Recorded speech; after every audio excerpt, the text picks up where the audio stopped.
हमारा मकसद यही है। अब गीता में कहीं भी ये नहीं बोला कि तुम मेरे शरीर की पूजा करो। गीता में कृष्ण जी ने एक जगह भी नहीं बोला कि मेरे शरीर की पूजा करो, बल्कि वो अर्जुन को ये समझाते रहे कि हे अर्जुन, तू और मैं शरीर नहीं है, ना तू शरीर है ना मैं शरीर हूं। शरीर तो इस आत्मा के कपड़े हैं। शरीर पैदा होते हैं और शरीर नाश हो जाते हैं। अर्जुन, मैं और तुम और जितने ये समस्त राजा हैं, आज ऐसा कोई समय नहीं आया जब हम और तुम और ये राजा ना हो, और ऐसा कोई समय नहीं आएगा इस संसार में जब मैं तुम और ये राजा समस्त ना होंगे। यानी कि जब से सृष्टि शुरू हुई है और जब ये सृष्टि खत्म भी हो जाएगी, तब भी हम सब अमर अजर अविनाशी रहेंगे। हम कभी मर नहीं सकते, क्योंकि हम शरीर नहीं, हम आत्मा हैं। और शरीर का अस्तित्व सदा रहने वाला नहीं है, चाहे मेरा हो चाहे तेरा हो। जैसे जब राम जी आए इस दुनिया में, तो सारी लीला करने के बाद उन्होंने क्या किया? उन्होंने सरयू में समाधि ले ली, जल समाधि ले ली। अब जल में जब समाधि ली तो किसने ली? शरीर ने ली। जल ने खत्म किया तो कौन से शरीर को किया? स्थूल शरीर को किया, 5 तत्वों के शरीर को किया। लेकिन कृष्ण जी क्या कह रहे हैं कि नैनम छिंदंती शस्त्राणी नैनम दहती पावका ना चैनम क्लोदन तापे ना शोषयति मारुता, कि इस आत्मा को ना तो कोई शस्त्र काट सकता है, ना अग्नि जला सकती है, ना वायु सुखा सकती है, ना जल भिगो सकता है। उसकी पूजा करनी है जिसको शस्त्र काट नहीं सकता, जिसको जल भिगो नहीं सकता। लेकिन सरयू में तो राम जी के शरीर को जल ने भिगो दिया। अब कृष्ण जी के स्थूल शरीर की बात करते हैं, तो कृष्ण जी ने भी जब लीला समाप्त करी तो उनके भी पैर में एक बहेलिये ने तीर मारा। क्यों मारा? क्योंकि वो बहेलिया वही था जो राम जी ने जिस बाली को मारा था छुपके तीर, वही बाली ने श्राप दिया था कि मैं भी छुपके तेरे तीर मारूंगा, क्योंकि तुम क्षत्रिय होके क्षत्रिय धर्म को नहीं निभाए, तुम आमने सामने नहीं लड़े, ऊपर से तुमने निहत्थे पे वार कर दिया। क्योंकि क्षत्रिय धर्म 3 लोगों पे शस्त्र उठाने का अलाउ नहीं करता है, बच्चा, औरत और निहत्था आदमी। इसलिए आज भी पुलिस वाले भी अगर हैंड्स अप करवा देते हैं बंदूक दिखा के, अगर आपने दोनों हाथ ऊपर उठा लिए तो आपको कोई गोली नहीं मारता है, आपको केवल बंदी बनाया जाता है। लेकिन अगर आपके हाथ में पिस्टल है तो आपका इनकाउंटर हो जाएगा। आज भी वो नियम लागू है यहाँ पे क्षत्रिय धर्म पे। तो राम जी ने जब क्षत्रिय धर्म नहीं निभाया, एक तो छुपके उसको मारा। क्यों? क्योंकि उसके पास ये ताकत थी कि जो भी सामने आ जाएगा आधा बल वो खींच लेगा। इसीलिए रावण को भी 6 महीने तक उसने दबा के रखा था अपनी बाजू में। और राम जी को बोला भी था कि अगर तुम्हें रावण ही चाहिए था तो मुझे एक बार बोल देते, मैं उसको घसीट के लेके आता तुम्हारे पास। लेकिन तुमने नहीं बताया, मुझे नहीं बोला, और तुमने मुझे आमने सामने ना ललकार के पेड़ के पीछे छुप के मुझे तीर मारा है। मैं भी तुम्हें श्राप देता हूं कि ऐसे ही मैं भी तुम्हें छुप के तीर मारूंगा। तो कृष्ण जी, जब राम जी कृष्ण जी बन के आए अगले युग में, तो उस बहेलिये ने कृष्ण जी के पैर में तीर मारा, जिससे उनके स्थूल देह की मृत्यु हो गई। अब हमें यह विचार करना है कि जिस पैर में तीर लगा, अब कृष्ण जी खुद कह रहे हैं कि नैनम छिंदंती शस्त्राणी, आत्मा वो है जिसको तीर भी नहीं लग सकता, जिसको अग्नि जला नहीं सकती, वायु सुखा नहीं सकती। वही पूजनीय है, वही सनातन है, वही सत्य है, अपरिवर्तित है, वो परिवर्तनशील नहीं है। लेकिन जिसमें तीर लग जाए, जिसको आग जला दे, जिसको पानी गला दे, वो भौतिक शरीर परिवर्तनशील है। जिसके बारे में बोला गया कि हे अर्जुन, अध्याय 2 में, हे अर्जुन, तत्वदर्शियों के द्वारा 2 प्रकार के तत्वों का वर्णन किया जाता है, एक सत तत्व और एक असत तत्व। सत तत्व तो आत्मा को जानो जिसका कभी भी नाश नहीं होता, और असत तत्व भौतिक शरीरों को जानो जो बनते बिगड़ते हैं और जो छोटे और बड़े होते हैं। जैसे बच्चा कोई पैदा होता है, वो ज्यादा से ज्यादा 6 इंच 10 इंच का होता है, लेकिन देखते देखते देखते वो 6 फुट का हो जाता है। तो यानी जो भी चीज इस दुनिया में परिवर्तनशील है, जो बदल रही है, हे अर्जुन, उसको मेरी माया जानो। वो माया है, वो सत्य नहीं है। सत्य वो होता है जो किसी भी काल में, किसी भी समय में परिवर्तित नहीं होता है, और वो केवल और केवल आत्मा है। इसलिए अर्जुन, हमें सब कुछ त्याग के केवल आत्मज्ञान को प्राप्त करना चाहिए। लेकिन कैसे करेंगे? क्या मूर्ति को पूजा करके आत्मज्ञान हो सकता है? कदापि नहीं हो सकता। इसके बारे में बताया गया गीता में कि कैसे आत्मज्ञान प्राप्त होगा। अध्याय 4 34वां श्लोक कि हे अर्जुन, अगर तुम दोनों प्रकार के तत्वों को जान गए हो कि सत्य क्या है, असत्य क्या है, यानी सत्य आत्मा है और असत्य ये शरीर है, ये भौतिक संसार है, तब तुम्हें निसंकोच होके उस गुरु की शरण में जाना चाहिए जिस गुरु ने अपनी आत्मा को जान लिया है। वो अपने शरीर को और अपनी आत्मा को अलग अलग करके जानता है। केवल वही तुम्हें तुम्हारी आत्मा का भी ज्ञान दे देगा। तुम्हें शरीर से हटा के आत्मा की तरफ लगा देगा, और एक बार सत्य का आभास हो जाने पर अब तुम्हें कभी भी कोई असत्य के साथ जोड़ नहीं पाएगा।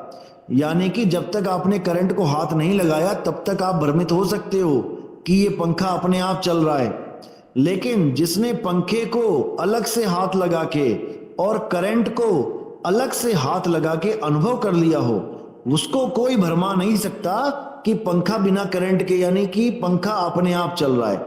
उसको कोई भरमा नहीं सकता। उसको पता है कि दो ताकतें मिलके आपस में ये काम कर रही हैं।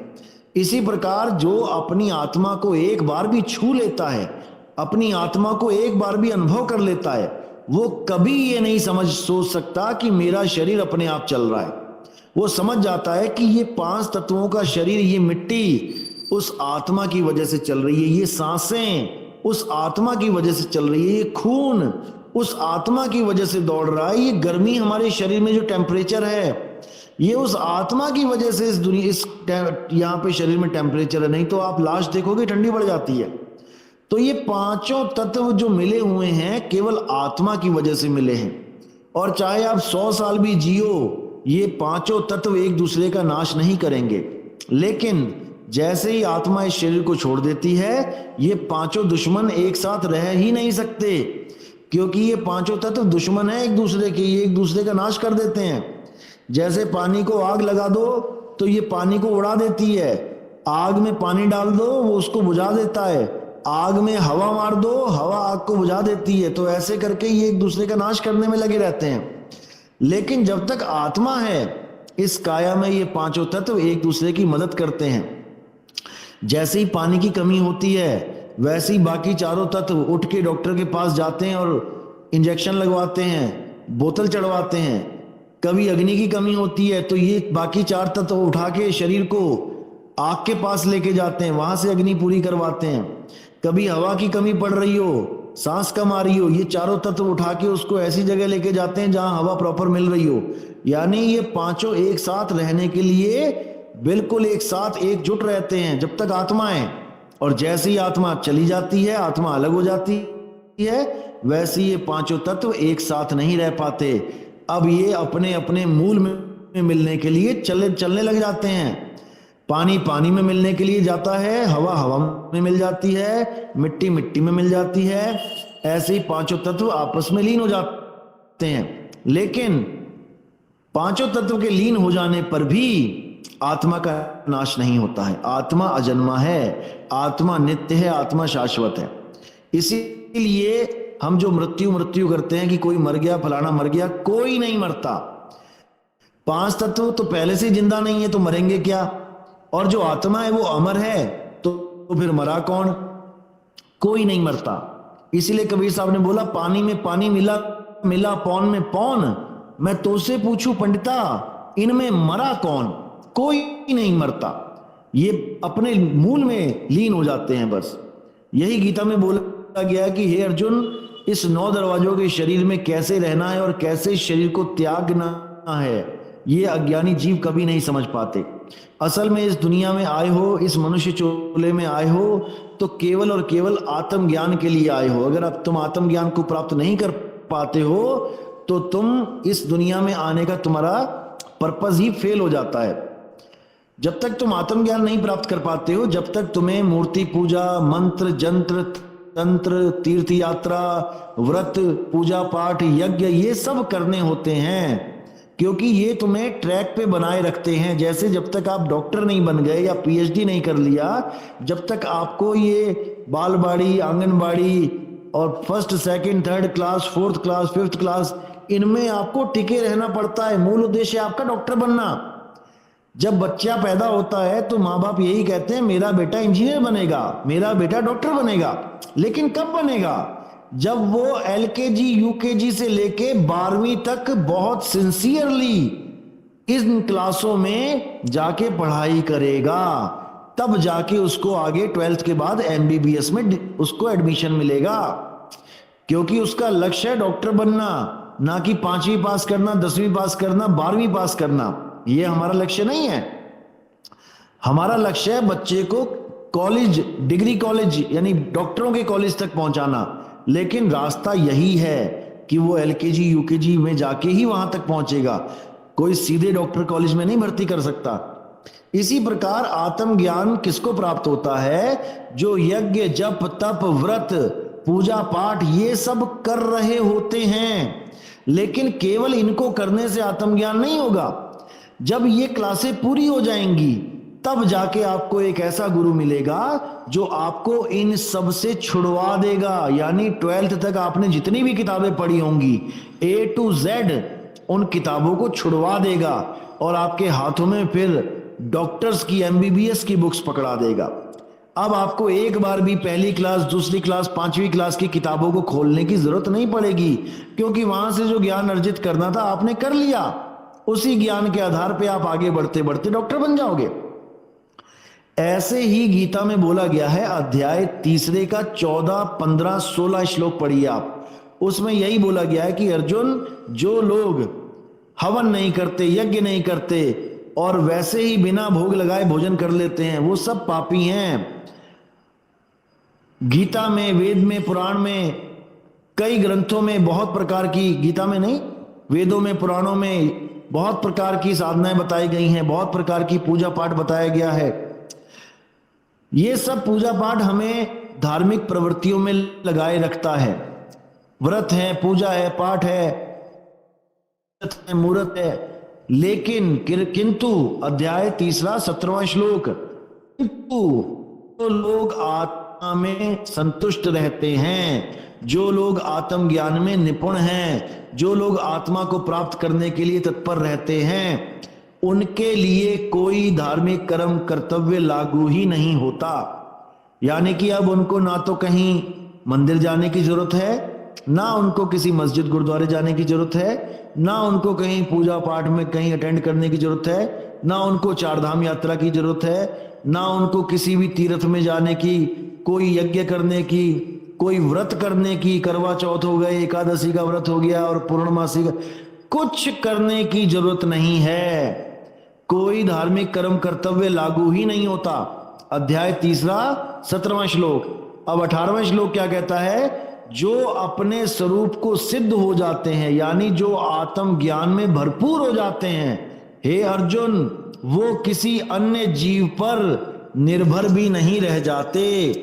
यानी अगर किसी ने सोचा कि राम जी करेंगे बेड़ा पार, तो नहीं, अब उसे राम जी की भी जरूरत नहीं है। कोई कहे अल्लाह बेड़ा पार करेगा, तो नहीं, अब उसे अल्लाह की भी जरूरत नहीं है। कोई कहेगा वाहे गुरु या कोई और पार करेगा, नहीं। कोई कहे मुझे गुरुजी पार कर देंगे, नहीं।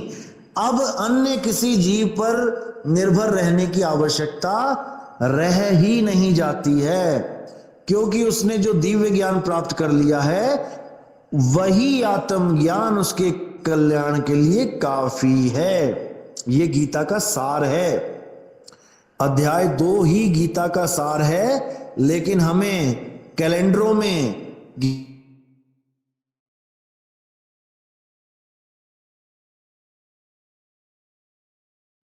आम आदमी भी बता दे। ये बात तो एक आम आदमी भी बता दे इस दुनिया में कि क्या लेके आया, क्या लेके जाएगा। नंगा आया था, नंगा जाएगा। फिर कृष्ण जी को इतनी महान गीता बोलने की क्या जरूरत थी, अगर यही गीता का सार है? ये गीता का सार नहीं है। गीता का सार है अध्याय 2 आत्मज्ञान। जब आप अध्याय 2 को पूरा पढ़ लोगे तब आपको समझ में आएगा कि ऐसा कोई समय नहीं था जब आप नहीं थे, भगवान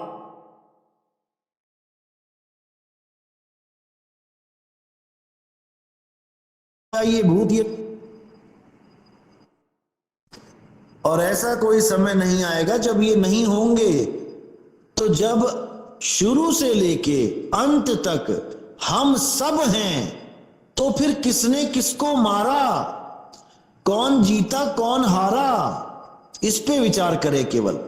क्योंकि बिल्कुल क्लियर कर दिया गया कि हम लोग शरीर नहीं हैं, हम लोग आत्मा हैं। ऐसे ही राम भी एक आत्मा है, कृष्ण जी भी एक आत्मा है, रावण भी एक आत्मा है, हाथी घोड़ा कुत्ता बिल्ली बकरा भी एक आत्मा है। लेकिन शरीर धारण करने की वजह से, यानी मिट्टी के कपड़े पहनने की वजह से सब अलग अलग दिखाई दे रहे हैं।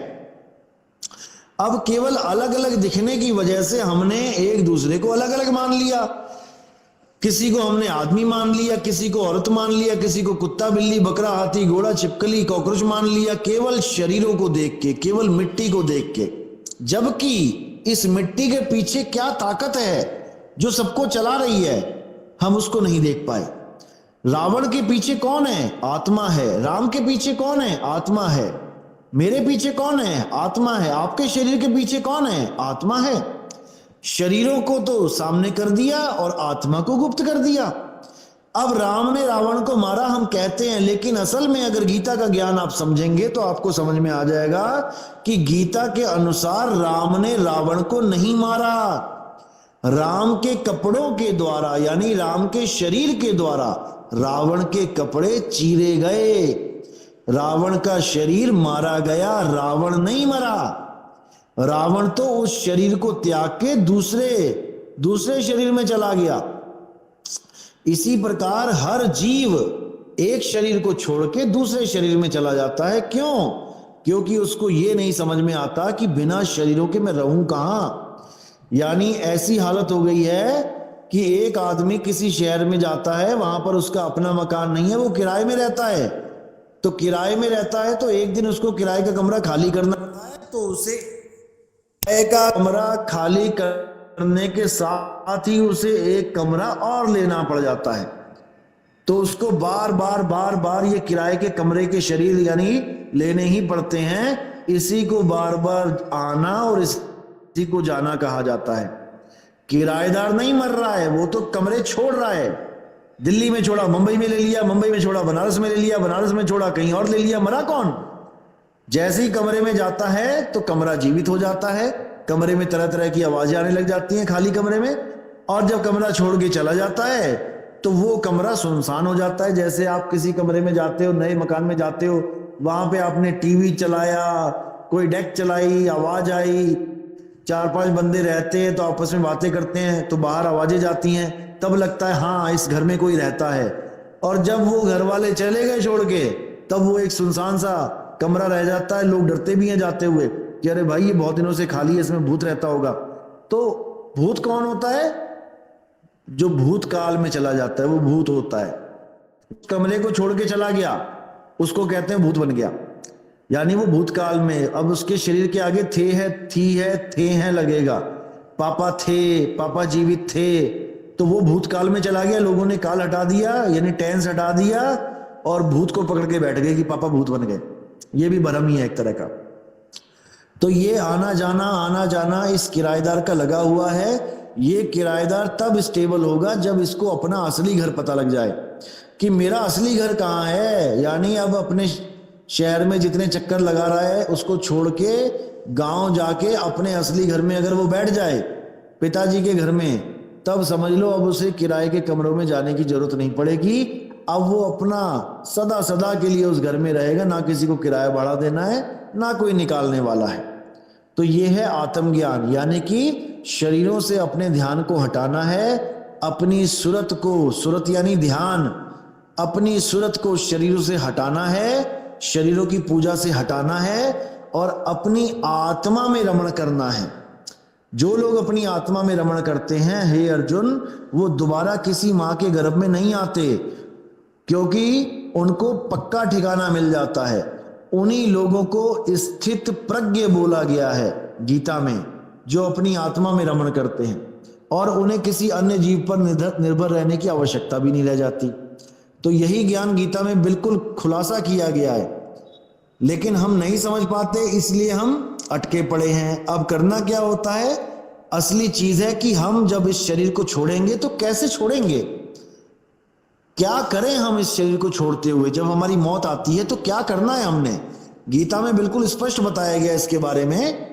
अध्याय 15 10वां और 11वां श्लोक अगर आप पढ़ेंगे, उसमें बिल्कुल क्लियर बताया गया है कि इस दुनिया में जो जीव ये जानते हैं कि शरीर की मृत्यु के समय हमने किस प्रकार इस शरीर को छोड़ना है, असल में वो ही इस दुनिया में सही तरीके से इस दुनिया में जीते हैं और इस दुनिया को देखते हैं। सही तरीके से वो जानते हैं कि हम शरीर नहीं है, शरीर तो एक मकान है, एक कमरा है, हम कुछ समय के लिए शरीर में आए हैं और हमने कैसे छोड़ना है इस शरीर को, वो सब एक ज्ञानी पुरुष ही जानता है। अध्याय 15वां 10वां और 11वां श्लोक आप पढ़ेंगे तो आपको बिल्कुल ये समझ में आ जाएगा जो मैं बात बताने वाला हूं। यही चीज कबीर साहब कहते हैं कि आ तो सब गए इस शरीर में, लेकिन जाना कैसे है और आए कहां से हैं, जब तक ये समझ में नहीं आया आपकी कोई भी भक्ति, आपका कोई पूजा पाठ आपके किसी काम का नहीं रहेगा। क्योंकि ये जो काया है 10 दरवाजों की काया है, इसमें 9 दरवाजे तो प्रगट हैं और जो 10वां दरवाजा है वो गुप्त है। 9 दरवाजे गीता में बिल्कुल स्पष्ट बताए गए कि 9 दरवाजों के इस महल में जो जीव रहते हैं वो अपने आप को महल पाते हैं। तो 9 दरवाजे, 2 आंखों के छेद, 2 कान के छेद, 2 नाक के छेद, मुंह का छेद और नीचे लिंगुदा। इन 9 दरवाजों से ही इस दुनिया के सारे जीव इस शरीर को त्यागते हैं। हिंदू, मुसलमान, सिख, ईसाई, इससे कोई फर्क नहीं पड़ता कि कौन सा धर्म, कौन सी जात, कौन सी पात, कौन सा कलमा पढ़ते हो, कौन सी प्रेयर करते हो, कौन सी अरदासें लगाते हो, कौन सी भाषा के बशिंदे हो, कौन सी बुक को फॉलो करते हो, कौन सा धार्मिक ग्रंथ को फॉलो करते हो, कौन भगवान तुम्हारा, इससे कोई फर्क नहीं पड़ता। ये रास्ते हैं, इन रास्तों से ही निकलना पड़ेगा, 9 दरवाजों में से निकलना ही पड़ेगा। अब एक 10वां दरवाजा है जो गुप्त है। 10वां दरवाजा जो गुप्त है उसके बारे में गीता में बोला गया है, जो 10वें द्वार से निकलते हैं वो बड़ी बड़े राजाओं महाराजाओं की जूनों को प्राप्त करते हैं। जैसे तपस्वी जो होते हैं वो 10वें द्वार से निकलते हैं, हठ योगी, उसको बोला है तपोराज, यानी तपस्या करोगे 10वें द्वार से निकलोगे तो राज को प्राप्त करोगे। तपोराज राजो नरकम, राजा बन के आओगे तो भोग विलास में पड़ोगे, शासन करोगे, कुछ अहिंसा भी करनी पड़ जाएगी, लड़ने झगड़ने पड़ जाएंगे, राजपाट में युद्ध भी करने पड़ जाएंगे, तो ये सब का जो हल निकलेगा वो नरक में जाना पड़ेगा। तो इसलिए उस दरवाजे को भी रिजेक्ट मार दिया कबीर साहब ने। तो क्या बोला कि 9 द्वारे संसार सब, 10वें योगी साध और 11 खिड़की बनी, तो कोई जाने संत सुजान।